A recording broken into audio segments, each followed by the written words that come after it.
এই যে বৌমা, আগে বাপা দুধে আলতার থালায় রেখে তারপরে ঘরে ঢুকবে, ঠিক আছে? এই না না, রেখো না বাপা, রেখো না এখনই, দাঁড়াও তো।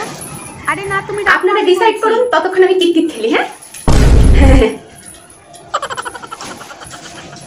এই যে বৌমা দেখো, রান্নাঘরে দুধ উতলাচ্ছে, এটা দেখে বলো আমাদের সংসারের আয় উন্নতি উতলে পড়ছে। বলো বলো। ঘুর ব্যাং, এদের আর নিয়ম কানুন শেষই হচ্ছে। হ্যাঁ হ্যাঁ হ্যাঁ হ্যাঁ, তাই দেখছি। তাই এই জলের মধ্যে একটা ল্যাটা মাছ আছে, ধরতে পারবে তো? তাহলেই বুঝবো তুমি সংসারের হাল ধরতে পারবে। আপনার ছেলের মতো পাকাল মাছকে হাত করে রাখলাম, হ্যাঁ একটা সামান্য ল্যাটা মাছকে হাতে ধরতে পারবো না? পারবো পারবো।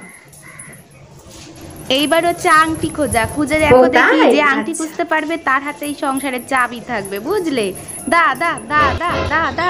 এই তোরা চুপ কর, বৌদি পেয়ে গেছে, বৌদি পেয়ে গেছে।